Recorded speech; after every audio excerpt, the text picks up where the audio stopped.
नमस्कार, स्वागत बा कार्यक्रम स्वस्थ जीवन में। ई कार्यक्रम सामुदायिक रेडियो नारायणी FM 103.8 मेगाहर्ज और www.radionarani.org.np के साथे फेसबुक पेज रेडियो नारायणी 103.8 पर लगिन हर एक शुक्रवार के रात के 9:15 बजे से सुन सकत मन लगन।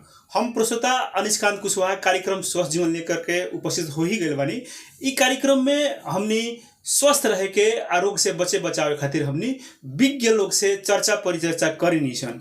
यह संदर्भ में आज के हमनी के कार्यक्रम स्वस्थ जीवन में हमनी के स्टूडियो में हमनी साथ उपस्थित हो गए बनी वरिष्ठ बाल रोग विशेषज्ञ डॉक्टर अशोक दास। आई उनका के कार्यक्रम में स्वागत कर डॉक्टर साहब, स्वागत अपने कार्यक्रम स्वस्थ जीवन में। बहुत धन्यवाद। नमस्कार नमस्कार सब लोग के नमस्कार बा। डॉक्टर साहब कैसन बानी, कितना व्यस्त बानी आजकल? ठीक ठाक बानी, धन्यवाद। और व्यस्तता अब पहले खानी बहुत व्यस्त ना रहे नहीं, हम अपना के थोड़ा सा फ्री लाइफ गुजारे की कोशिश करने। रिटायरमेंट जो होला थोड़ा सा काम करे के बाद काम छोड़े के नहीं खे, लेकिन फ्री होके अपना दूसर लाइन में भी कुछ काम करे के चाहिए।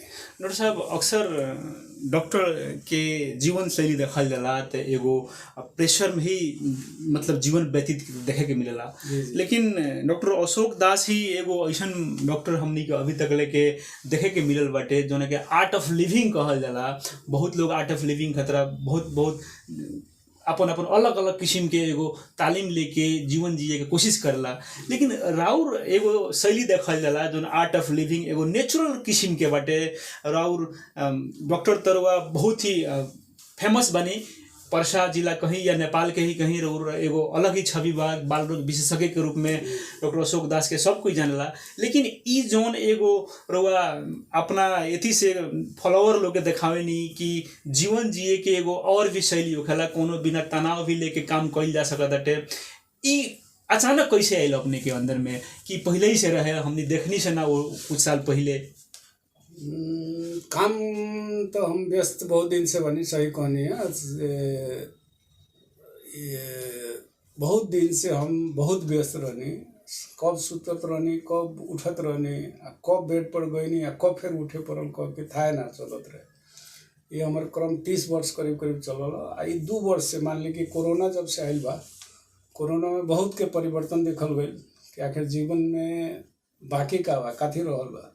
जीवन के अपना तरीका से जिए के चाहिए, कब इसकर घंटी बज जाए एकर कोनो ठिकान नहीं जी। वही से अपन काम तो ना छोड़े के बा, का तो जिंदगी जब चलेला कामे के नाम जिंदगी है, तो जिंदगी चलावे के बा, लेकिन वो के साइड में भी अपन जो कुछ कलाकृति बा, कुछ कर सके के, कुछ दिखा सके के, कुछ अपने आप हंसे के, एंजॉय करके रहे के एगो दिमाग में आयल। और बहुत ये जे नेट पर देखल जाला, फेसबुक पर देखल जाला, बहुत लोग के ऐसा कार्यक्रम देखला पर अपने भी मन में भइल कि ना कुछ चेंज करके रहे के चाहिए। और हम बहुत के लोग का कर लेलक ई चीज़ के ध्यान ना देवे नहीं, यानी कि हमरा जे बा ओमे हम कितना बनी ऐसे संतुष्ट रहे नहीं। हम आज के दिन में यदि सोची तो कोई तो हमरा मन में रहेला कि हम सबसे धनी बनी। धनी के मतलब पैसा गिन के धनी नहीं के जी, लेकिन हमरा में कोनो कमी नहीं है। जब साइकिल पर जन्म ले ले बनी आ गाड़ी चलावत तनी, अपने भी बच्चा भी चलावता, तो ऐसे बेसी काथी चाहिए। कहीं तो फुल स्टॉप होके के चाहिए जिंदगी खतरा, तब न ओकर बाद में कहम कि हाँ हमरा हो गया, अब कुछ खुशी हो जाओ कह के। ना तो सब दिन हाय हाय हाय हाय स्काई इज द लिमिट कहला कि आकाशे छू जाए तबे जाके पहुँचबा, कोई ना पहुँचल जी, शायद हम ही ना, डोनाल्ड ट्रम्प भी ना पहुँचल बा, तो दोसर के का कहे जी। वही से हम अपना थोड़ा सा लाइफ के चाहे घुमावे के कोशिश कैले बानी, सही नोटिस कैले बानी रहो। और सबके कहे थोड़ा एंजॉय करी, लाइफ कब बा ना बा ठिकान नहीं। आदरणीय श्रोता दर्शक लोग, आज हमने कार्यक्रम स्वस्थ जीवन में बानी सन। हमने आज कार्यक्रम में वरिष्ठ बाल रोग विशेषज्ञ डॉक्टर अशोक दास सर से बातचीत कर रहा बानी सन। कार्यक्रम स्वस्थ जीवन है, जीवन के स्वस्थ कैसे लेवे के चाहिए वो हमने थोड़ा सा आज कार्यक्रम में फ़र्क किस्म से जोड़ले बनी सन डॉक्टर साहब से। जैसे कि हमने बहुत ही साल पहले हमने जानी सन सुनी सन कि अशोक दास जी डॉक्टर बनी वरिष्ठ बाल रोग विशेषज्ञ हैं। उनकर एगो अपन ही अनुशासन रहे, उनकर एगो उपचार के एगो अपन ही शैली रहे, जहाँ घंटों लोग लाइन ला के उपचार करावे। करीब करीब डॉक्टर साहब खुदे कहने हैं कि 30 साल तक ले हमारे जीवन शैली एकदम अनुशासित एकदम बिजी वे से हमनी के जाते रहे। अभी अचानक थोड़ा 2-3-4 साल से हो गई हमनी के देखत कि डॉक्टर साहब एगो जीवन शैली के बड़ा सहज तरीका से अभी लेके जा रहा बनी। अभी कभी कभी देखे के मिल जाला, अगर डॉक्टर साहब कोनो शादी के फंक्शन भइल चाहे कोनो अलग किस्म के फंक्शन भइल गनी, अगर वहाँ स्टेज खाली बा तो स्टेज के रंग जमावे खतरा भी अपन कभी आवाज़ के कला दिखाएम, तो कभी साथी लोग रही डीजे बाजता, अगर डीजे पर कोई नहीं खे तो वहाँ भी मतलब थोड़ा अपन बॉडी के हिला के माहौल के चेंज करें। ई एगो बहुत ही जीवन जिए वाला एगो प्राकृतिक किस्म के कला हुए जौन कि सब कोई में ना होखेला, जौन कि हमने अभी डॉक्टर अशोक दास सर से हमने सीख भी सकतानी सन आ जान भी सकतानी सन। सच में कहल जाला कि अगर आकाश ही लिमिट रही तो लिमिट पर कोई ना पहुँच सकत हटे आ लास्ट में हमने के हाथ में कुछ भी ना आई। अगर जाई ले तो हमनी के अपन छवि आ हमनी जोन कोइले बनी सन हमनी के कर्म ही लोग कोई याद करी। हमनी के जोन जीवन बाटे इतना काम करके भी काम करे के चाहिए, लेकिन अनावश्यक प्रेशर लेके अपन स्वास्थ्य भी ना बिगाड़े के चाहिए। हमनी अब कार्यक्रम में डॉक्टर साहब अब अपने से आज हमनी कार्यक्रम में नवजात शिशु के संक्रमण जो होखला जोना के न्यूनेटल सेप्सिस कहल जाला उ विषय पर केंद्रित होकर हुआ से हमनी कुछ जाने के चाहम सन।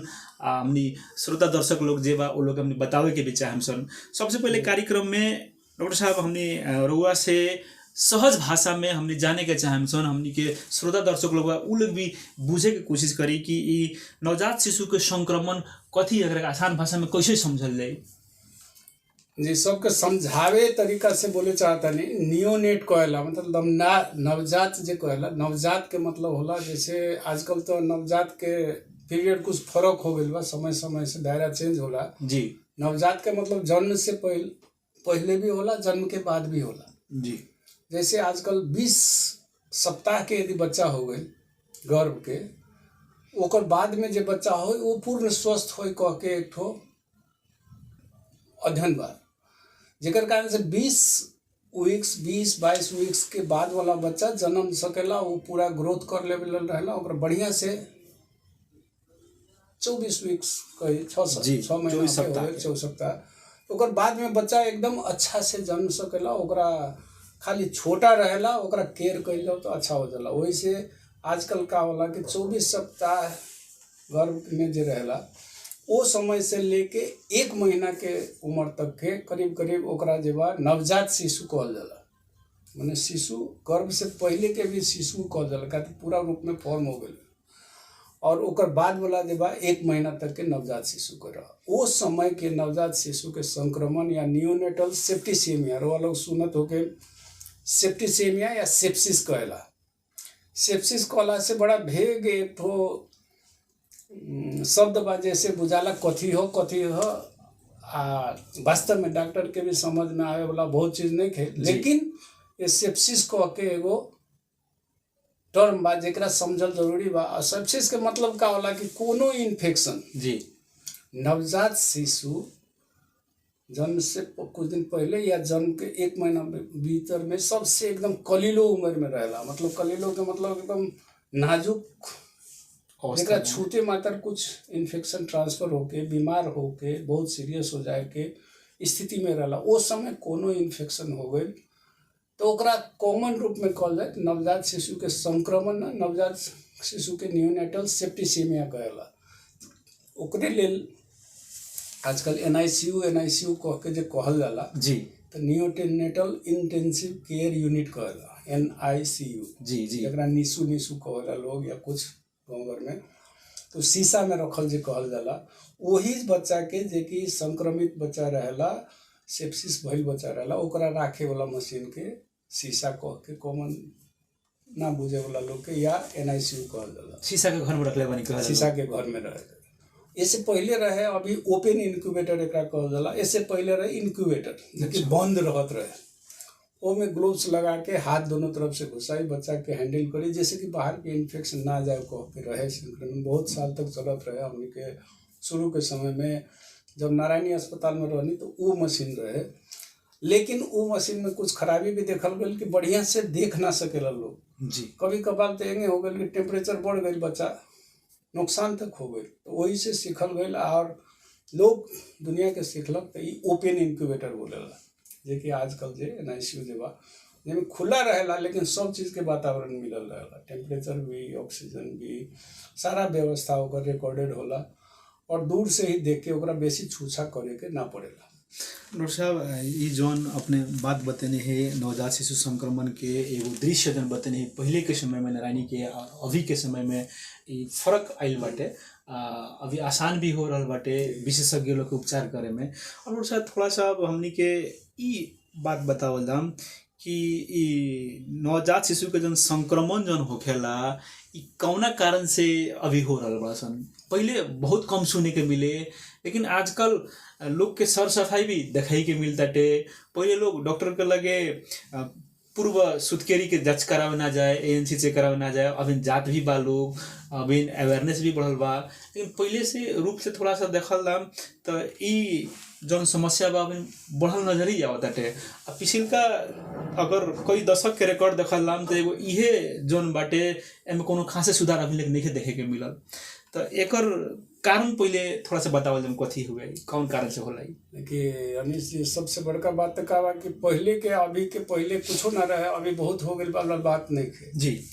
बात का रहे कि पहले लोग जानते ना रहे, अब जानत नहीं। अच्छा, जैसे पहले मीडिया रहे ना रहे जी, मीडिया लोग के पते ना चले, कहीं वो फलाना देश में एंगे हो गई कह के घटना सुनत रहनी। आज हमने के थोड़ा सा भी चाहे चुई होला, मूसा भी बोलेला तो सारा मीडिया में आ जाला कि वहाँ ऐसा हो गई जी।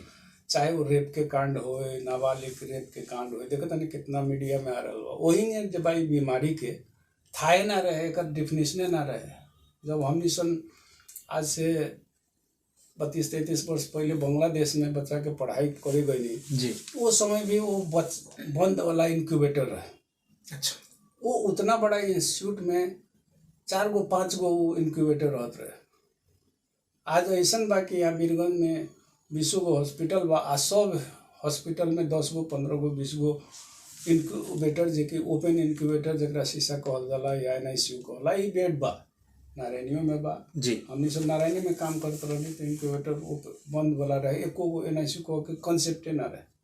बीरगंज में का अगर नेशनल मेडिकल कॉलेज में हमने के आगे जन्म ले बा। अच्छा, हमने अन्य और बाद 10 वर्ष के बाद में कुछ भइल बा, वहाँ तो कुछ रहबे ना करे। यहाँ तो नेबुलाइजर तक हमने सन शुरू कर ले बानी। नेबुलाइजर हम रशिया से ले लेके आयल रहनी, और नेबुलाइजर मशीन सबसे पहले इंट्रोड्यूस करे वाला बीरगंज में शायद हम ही बानी। जो नेबुलाइजर की अभी घर घर बानी, जे घर घरे लोग घरे खरीद लेवेला, फटाफट करेला, ओकर मिसयूज भी हो रहा बा, लेकिन वो सब चीज रहबे ना करे। तो आज आइल बा, आज लोग बूझे लागल आ लोग हाईलाइट भइल बा, वही से लोग जानत लोग। पहले ना जानत रहे, ओकरा कहते ना रहे। पहले का रहे, ऊपर सूरज तरफ देखते देखते दादाजी चल गए, भगवान बोला लग, ऐसा कहत रहे जी। आज ओकरे हमने सब कहनी कि हार्ट अटैक हो गई, ब्लॉकेज हो गई, इतना परसेंटेज ब्लॉकेज रहे, ये सब कंसेप्ट बोलिए ना रहे हमने के, हमने से समझते ना रहनी कि ऐसा न होला कह के।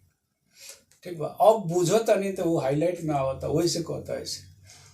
तो सबसे पहले कि कारण काहे होता जी, जरूर बा। पहले सर सफाई ना रहे, अब सर सफाई होता, तो उससे बढ़ल नहीं थे बीमारी जी।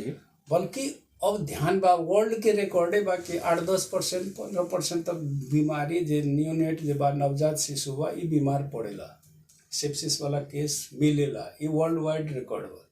जहाँ सर सफाई बहुत ज़्यादा केयर बा, जैसे यूरोपियन कंट्री में, एडवांस कंट्री में बा, वहाँ पर जे बा कम मिलेला ये बीमारी। लेकिन हमने के एशियन मुल्क में जहाँ के अभी भी साफ सुथरा कतरा, हमने साबुन तक ना होला, माटी से अभी भी धोए वाला बहुत जी, बा, अभी भी बा कहीं कहीं। तो वहाँ पर हम निशन ये बीमारी ना होके के सोचे ना सके। फिर भी यहाँ भी अभी 15-20% जे बा नियोनेट जे जन्म होला, ओकरा जे बा NICU के चक्कर लगाए के पड़ेला। अभी भी डॉक्टर साहब बहुत ऐसा अभिभावक लोग बा, जबकि बच्चा के डिलीवरी होखेला तो लोग डर में रहेला, कोई डॉक्टर साहब ये ना कह देस कि बच्चा के शीशा के घर में रखे के पड़ी, लोग के मने मने में ये डर हमेशा रहेला। जी, ये सही बात बा। लोग के खर्चा से बा, इकोनॉमिक स्टेटस से होला।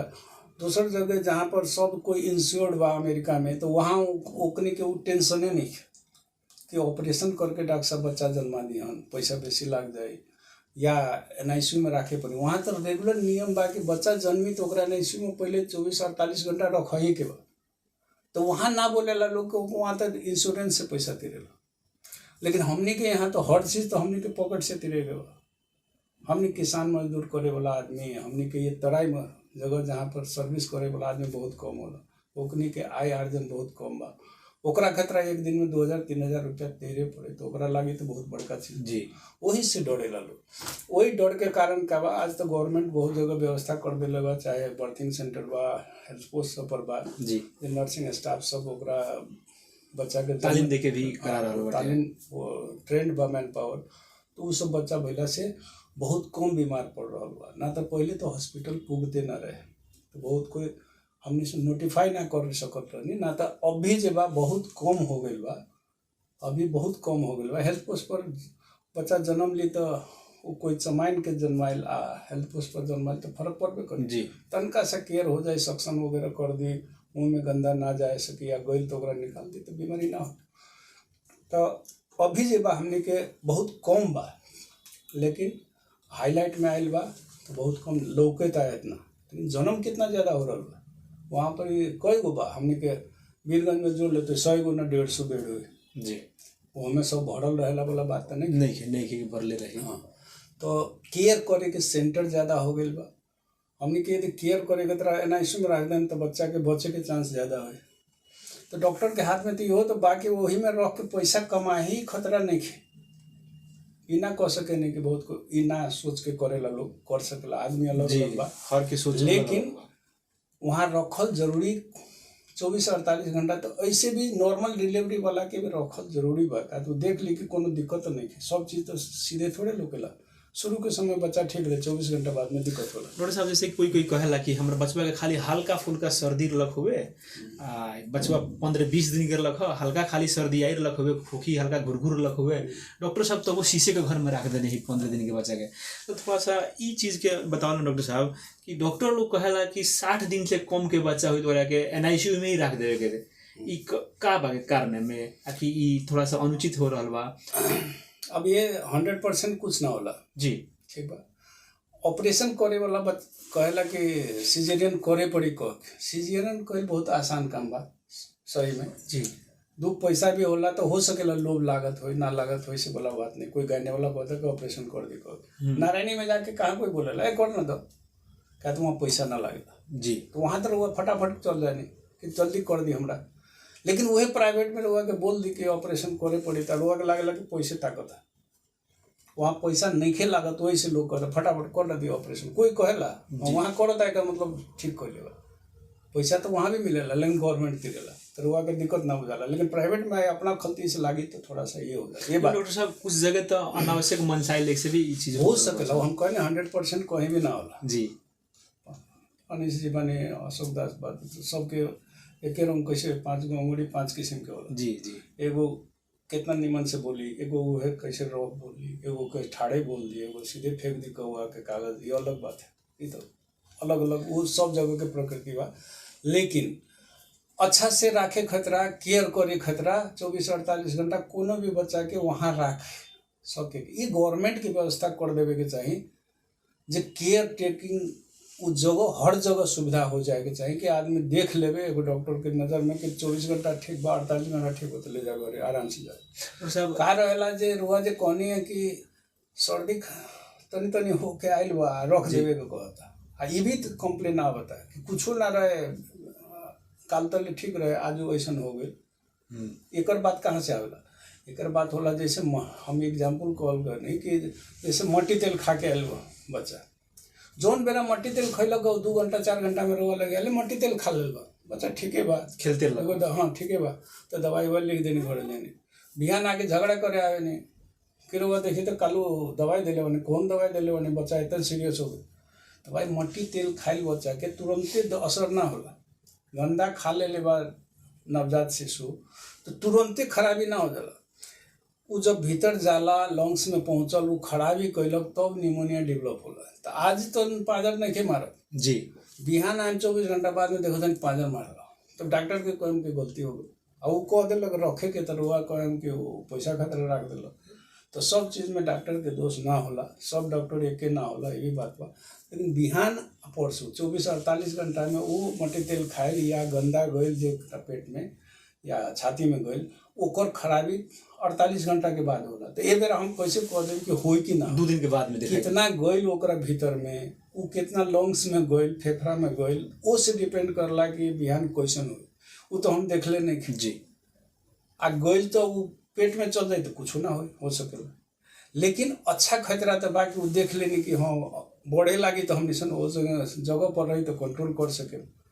ना तो बिहान जाए तो पीटे आए को डॉक्टर साहब काले काहे ना रख देनी, तो काल जब सीरियस हो जाए तो कहे काले रख देवे के चाहिए, आ रखे के कह दें कुछ भैले नहीं तो काहे रख देनी। तो सब चीज़ में दोष डॉक्टरे के या फलाना के लगेला से ना हो, कहीं पर डॉक्टर लोग थोड़ा सा लोभ में पड़ जात हो सकेला जी। लेकिन अच्छा खतरा तो ओकरा राख दी तो होला। आर्थिक कारण से लोग मजबूर होला कि आर्थिक इतना पैसा लगता हमरा तो कोई कहला पैसा बड़ा लागता, भुइयाँ पर रह जाए तो ना रोए हॉस्पिटल में रहे, भुइयाँ पर रह जाए तो ना।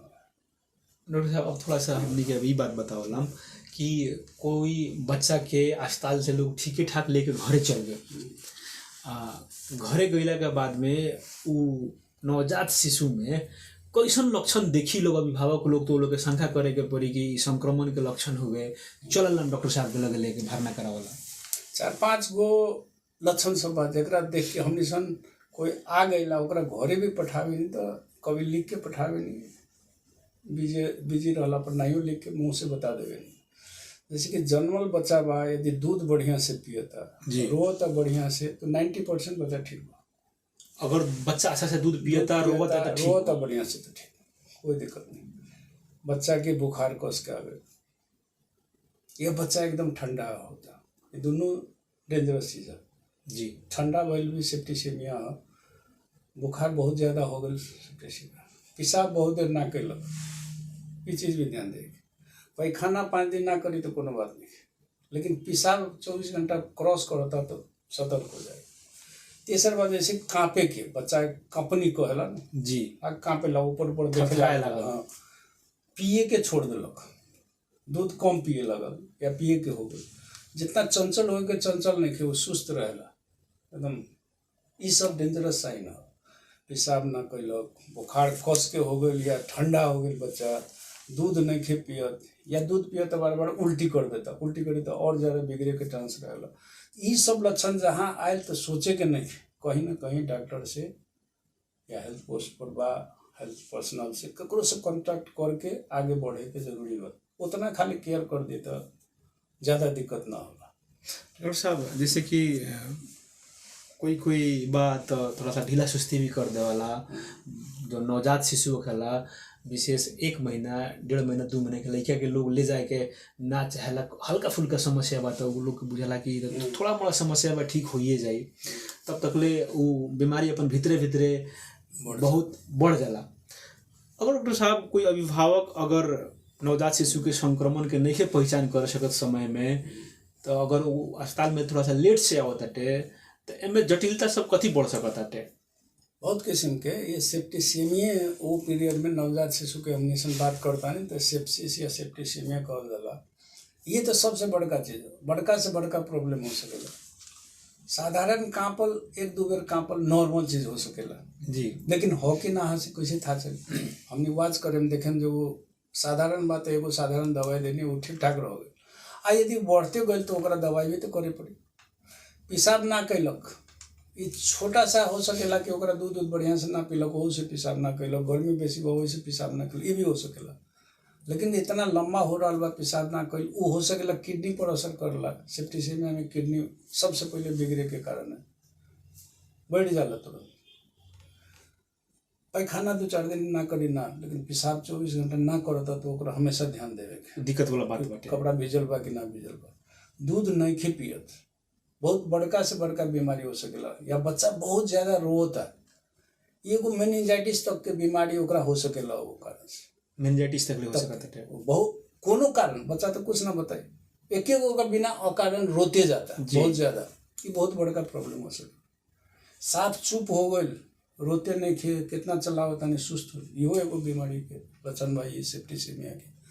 अब बहुत ज़्यादा रोता, ये भी सेप्टिसेमिया के माथा पर असर भइल बीमारी में, मेनिंजाइटिस टाइप के सेप्सिस कहीं भी। सेप्सिस के मतलब बा ब्लड में कोनो तरीका से इन्फेक्शन चल गया, वो इन्फेक्शन कहाँ से होला? जैसे गर्भ होल, पानी बहुत देर तक चूते रह गए माई के कोनो पेशाब के इन्फेक्शन रहल, सर सफाई ना होल जी, जनन के जब बच्चा होला तो वही समय में गंदगी चल गई, कोनो बीमारी जैसे रास्ता से आवे के समय में। रास्ता के समय आके बीमारी हो गई, कोनो ओकर बाद में होला जन्म लियो लेलक ठीक ठाक से, नाभि काटे में कहीं हमनी सन भूल चूक कर देनी, ओकर बाद में छूछा करे के हमनी के तो ग्लोव्स लगा के ये सब करे के तो नहीं के कुछ चीज़ तो कोरोना के कारण से हमने सन सीखले बनी कि कम से कम एगो सैनिटाइजर कम से कम हाथ में जी, तनको कर लेनी, बहुत चीज़ बचावेला, देखे से कुछ ना लगेला। लेकिन हमने के अपने बच्चा के वो नाजुक बच्चा बा ओकरा छूछा करे से पहले 1000 बेर सोचे के चाहिए। हमने के एगो और ट्रेडिशन का बा गंदा कपड़ा, छठियार तले तो गंदा कपड़ा, पुरनका कपड़ा ये सब लपेट के रखेला, नया कपड़ा छठियार के बाद दिया, ये सबसे गलत चीज़ है। डॉक्टर साहब अपने से एक और चीज़ हम जाने के चाहे सन, अक्सर जब बच्चा के घरे ले जाइल जाला अस्पताल से डिस्चार्ज करा के तो तेल लगाव के कार्यक्रम शुरू होखेला घर में, जे भी तेल लगावे बच्चा के, लेकिन अनिवार्य रूप से बच्चा के तेल लागेला हमनी के संस्कृति में भी उ बाटे। वो टाइम में तेल लगावे के टाइम में बच्चा के जो नाभि जो ढोरी होखेला ओकरा के भी मतलब छूछा करेला लोग, ई विषय से कितना संक्रमण फैले के डर लगता, ई विषय में बताइए। डायरेक्ट रोआ के नाभि जे बा डायरेक्ट भीतर तले जुटल रहेला और कनेक्शन तो डायरेक्ट बा, काहे तो जब गर्भ में रहेला तो वही से खाना पीना ऑक्सीजन सारा चीज जाला, खाए के ना पड़ेला। बच्चा के 9 महीना तक जब तक वो एक्टिव हो जाला 4-5 महीना के बाद में, वो के बाद भी बाहर से कुछ खाना ना खाला बच्चा, सारा खाना माई के खाना जे बा वही से नशा से जाला, ऑक्सीजन सारा चीज जाला। अब उतना गोइल चीज के वो अभी तक रास्ता खुले बा अभी, वो में हमने सन तेल या विभिन्न चीज लगावेला है, पीप धले वाला ऊपर से सियाई खोजे लागेला लोग, उस सियाही से कुछ ओकरा कुछ करही के ना चाहिए। आजकल क्लैंप आवेला जी, कॉर्ड क्लैंप, वो स्टेरलाइज रहेला मोटा मोटी, ओकरे लगा दिया, ओकर बाद कुछो करे के जरूरत नहीं है। कितना दिन बाद नॉर्मल प्रोसेस बा, केकरो 5 दिन में होई, केकरो 10 दिन 12 दिन लग सकेला। भिजाएम तो वो महीनों दिन तक रह जाए वहीं, कुछो भिजाएम, अच्छा ओमें तेल भिजाए, पानी भिजाए, कुछो लगाए के जरूरत नहीं है। वो बंद कर देम तो ऑटोमेटिकली ऊपर के सूख जाए, वो करने के जब तक ओमें कुछ दिक्कत ना हो, डॉक्टर ना कहता ओमें बेटाडीन या कुछो लगाए के जरूरत नहीं है। आजकल बेटाडीन वाला सोल्यूशन कहला ऊपर से सीधे डाल दे, हो गई एक बार लगा दी, ओकर बाद ना लगाए। भिजाएम तो ओमें इन्फेक्शन जाए, वो नाजुक जगह है, ओमें इन्फेक्शन जाए के सबसे बड़का जगह है, तो ओकरा छूछा ना करे के, कोनो हाथ से साफो करके छू ना छूला से बढ़िया हो, कोनो साफ कपड़ा से ओकरा ढांक दी तो अच्छा, सूख जाए अपने से गिर जाए, वो नॉर्मल प्रोसेस बा। ओकरा हमने के गिरावे खतरा कुछ ना करेगा, कुछ ना करेगा। डॉक्टर साहब अब हमने कार्यक्रम के अंत में बानी सन, अंत में हमने के कार्यक्रम स्वस्थ जीवन देखे वाला लोग, संपूर्ण लोग के कथी संदेशा देवे के चाहे? पहले के जमाना में जब ना रहे तो भगवान सब चीज कर दिलक कह के लोग सोचत रहे। आज के जमाना जब सुविधा बात तो ओकरा यूज करे के चाहे। हमनी सन तो इतना तो करे नहीं, अब हमनी सन के कमाए के उम्र चल गई, हमनी सन कमाए खतरा ना, एगो समाज सेवा कर रहे खतरा रखल बनी। हमार नंबर सब जगह हम जी, सब कोई से भेंटो करे के होई तो अपने से कहाँ भेंट कर रवा सकते के लोग? कहीं भी, रवा के कभी भी जरूरत होई तो आजकल व्हाट्सएप बा, बच्चा के दिखा सके नहीं। हम दिन में कम से कम 5 गो 6 गो व्हाट्सएप कॉल, वीडियो कॉल भी आवेला तो जरूर देखे नहीं, और ओकरा सलाह जितना हो एक बार अपन नंबर बता दो डॉक्टर साहब। जी, हमार 98451 98451 90666। 90666 हाँ, ई राउंड नंबर बा। 98 451 90 666 ये हमार नंबर है। रवा याद करके रख ली, कहीं भी रखी, मोबाइल आजकल सबके हाथ में बा, सेव करके रखी। या कोनो दिन फोन करके देखें 12 बजे 1 बजे 2 बजे रात में भी, एक रिंग में या दूसरा रिंग में जरूर हम उठाएंगे। यदि कहीं मिस हो गए तो हम कॉल बैक करें नहीं। ये हमारा आदत आज से ना, जहिया से मोबाइल हाथ में ले ले बनी तहिया से बा कि हमार जब जरूरत ककरो बा तो हम ओकरा इंटरटेन ना, तो डॉक्टर के मोबाइल ना रखे के चाहिए, परेशानी यदि सोचे के। लेकिन लोग के खतरा, लोग परेशान ना करे के चाहिए। कोनो के जब इनकमिंग में पैसा लागत रहे, कोई बहुत पैसा वाला सब डॉक्टर साहब को बात कर लो कह के हर एक चीज़ के झूठों के बतियात रहे, तो हम कही भाई आपका तो हमारा जो जितना बिल उठ रहा है उतना तो आपने फीस भी नहीं दिया है। तो इस तरह से नहीं, जरूरत है तो आप कॉल करिए, आवश्यकता बात कॉल करिए, जितना है उतना है, लेकिन झूठे पूछे का बतियाने के लिए नहीं है। तो रोआ लोग के भी कहे नहीं, अभी तो इनकमिंग में पैसा भी ना लगे जी, तो रोआ के फोन हम कभी भी उठाएं भूल चूक से छूट सकेला ना तो ना छूटेला। रउआ व्हाट्सएप पर वीडियो कॉल करिए, मैसेज पठा दिए, ओकर बाद फोन करके कह दिए ऐसा स्थिति बा का कल कर दो, हम 24 घंटा रह के सलाह दें। ये कोरोना के काल में तो नंबर दिएले रहे, अभी भी हमार नंबर शायद कोनो डॉक्टर इतना खोल के नंबर ना देवेला। आप फोन करके देख लें कि 24 घंटा लगी फोन, ठीक है। फोन करें कोनो हो तो हम बताएं कि का करे के बा। ऐसे हम अब कहीं ना रहे देखे नहीं, हम एगो आसाराम अस्पताल में 9 बजे से लेके 3 बजे तक हमार साधारण ड्यूटी बा, शेड्यूल बाटे अपन शेड्यूल बा। जो 9 से 3 रहे नहीं, ओकर बाद में हम अपन फ्री टाइम रहेला जिंदगी के। एगो रोआ के रोमांचक चीज कह दी कि 3 दिन पहले ही हमरा लगे एक आदमी आयल, ऐसे ही भेंट घाट हो गई तो कहते डॉक्टर साहब का हाल बा, काथी करते नहीं आजकल, काथी वो डॉक्टर है कहनी तो डॉक्टर ये न करे तो ना देखे नहीं। सब शादी ब्याह में देखे नहीं रंगमंच पर हमेशा, तो हमरा तो लागल सट्टाबाजी करे लगनी का डॉक्टर साहब तो मजाक लागल जी। हम कहे ना सट्टाबाजी तो नहीं करत, वो कमाए के जरिया हमर नहीं खे, आज भी कमाए के या खाए के जरिया हमर डॉक्टर ये है, वो हमर शौक बा तो ओकरो हम एंजॉय करें। बनी कोनो बुरा बात नहीं खे, हमने के पैसा कमाए खतरा या कोनो कंपटीशन में जाए खतरा गाना ना गावे जी। गाना हमरा स्टेज पर गईला से बहुत के उत्साह वहाँ देखने की बढ़ जाला, हमरा बड़ा अच्छा लागेला कि डॉक्टर साहब गाता रहन, वो क्वेश्चन गावेलन, वो चीज कोई ना देखेला जी। तो जगह जगह पर वो भी देखले होके मने जी, और बहुत कोई देखेला तो एकरा बहुत अच्छा मुग्ध सब ढंग से प्रशंसा भी करेला, बड़ा अच्छा लागेला। तो हम कोनो भी माहौल में जाई तो माइक देखे नहीं तो हमरो लागेला कुछ गुनगुना दी, लोग के अच्छा लागता। माहौल देखने की ना कोई रिएक्शन बढ़िया नहीं खेता, शांत रह जाए। ई कोई लड़वा लोग के खतरा भी केकरो खतरा भी अच्छा भाई जी, अच्छा जीवन खतरा। अभी हम ज्येष्ठ नागरिक पार्क जेबा, ज्येष्ठ नागरिक में भी सदस्य बनी जी लक्ष्मणवा में, वहाँ भी जाए तो हम कभी कभी म्यूजिकल प्रोग्राम कभी कभी रहेला हमर रहेला तो हम गाना गा के सुनावे नहीं, सबके साथ साथ गवावे कि चलो भाई जिंदगी यही है एक वक्त। तो आज कार्यक्रम स्वस्थ जन में हमने डॉक्टर अशोक दास जो वरिष्ठ बाल रोग विशेषज्ञ बानी उनका से बातचीत करनी है सन, और वहाँ के नंबर जन बाटे वहाँ के नंबर अपना मुँह से भी बतानी है। एक बार फिर हमने दोहरा दिन सन 9845190666 9845190666। अगर कोनो वैसन के आवश्यकता पड़ जाते सर सलाह करे खतरा, इमरजेंसी बातचीत करे खतरा, तो वो लगिन बच्चा के विषय में कॉल करके डॉक्टर साहब से सर सलाह कर सकता नहीं लोग। डॉक्टर साहब अपन बहुत ही अमूल्य समय अपन व्यस्तता के बावजूद भी हमने लगे नहीं अपन समय देने इलाक रोगा के बहुत बहुत धन्यवाद डॉक्टर साहब। धन्यवाद, बहुत बहुत धन्यवाद। ठीक है आदरणीय श्रोता लोग, आज के सप्ताह में ये कार्यक्रम में हमने के वरिष्ठ बाल रोग विशेषज्ञ डॉक्टर अशोक दास से बातचीत करनी है। हमने ये हफ्ता में नवजात शिशु संक्रमण के विषय में केंद्रित होकर बातचीत करनी है सन।